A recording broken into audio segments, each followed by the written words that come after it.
দারুণ স্বাদের দুটো কম্বো রেসিপি নিয়ে চলে এলাম তোমাদের সাথে শেয়ার করতে। এখানে চিকেনগুলো মিডিয়াম সাইজের পিস করে নিয়েছি। যে কোনো পিস এখানে চলবে। ভালো করে ধুয়ে জলে ধুয়ে লেবুর রস মেখে কিছুক্ষণ রেখেছিলাম একটা পাত্রে।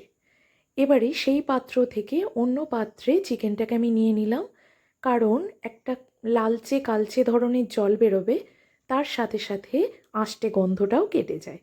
এবারে ম্যারিনেশনের জন্য একে একে আমি কিছু মশলা এখানে চিকেনের মধ্যে অ্যাড করে নেব।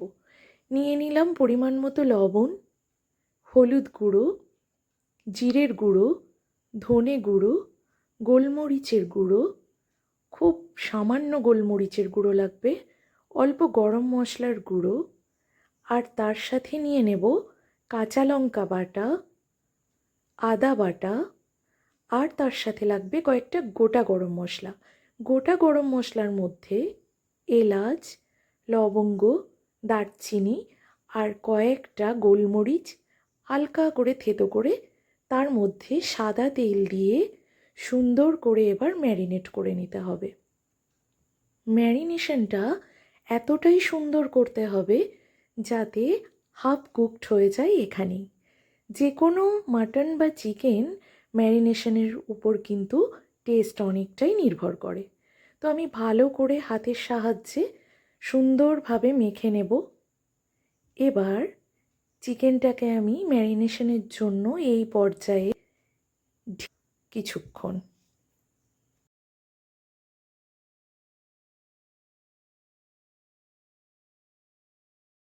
চিকেনটা রান্না করার জন্য কি কি জোগাড় করে নিয়েছি দেখো। এখানে রয়েছে পেঁয়াজ কুচি, একদম সরু করে কেটে রাখা আলু, আর নিয়ে নিয়েছি বেশ খানিকটা রসুন।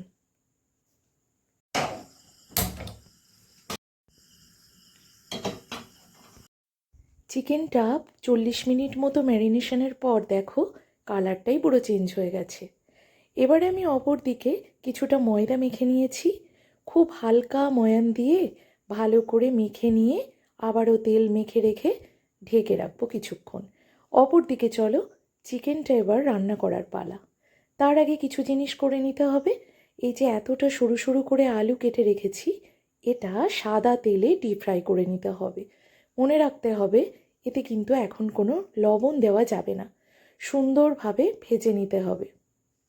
আলুটা ভেজে নিয়েছি, কিছুটা পেঁয়াজও ভেজে নিয়েছি। ওই তেলের মধ্যে আরও একটু তেল অ্যাড করে দিয়ে দিলাম গোটা গরম মশলা, গোটা জিরে, শুকনো লঙ্কা, তেজপাতা ফোড়ন। এবার একটা ভালো সুন্দর গন্ধ বেরোতে শুরু করলে দিয়ে দেব কুচিয়ে রাখা এই পেঁয়াজগুলো। অল্প লবণ দিয়ে দেবো একটা গোটা টমেটো কেটে।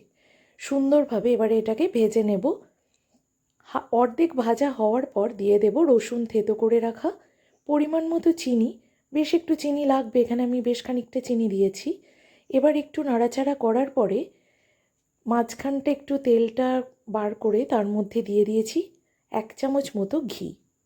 সেটা নাড়াচাড়া করার পর ম্যারিনেট করা চিকেনটা আমি তাতে অ্যাড করে দিলাম। এবারে সুন্দরভাবে আমি পেঁয়াজের সাথে ম্যারিনেশনের এই চিকেনটা পুরোটা মিশিয়ে নেব। এবারে একে একে আরও কিছু মশলা আমায় অ্যাড করতে হবে। এখানে নিয়ে নিলাম রেড চিলি পাউডার আর টমেটো সস। সসটা কিন্তু অপশনাল, তোমরা চাইলে দিতেও পারো, চাইলে নাও দিতে পারো, তবে দিলে একটা সুন্দর টেস্ট হয়।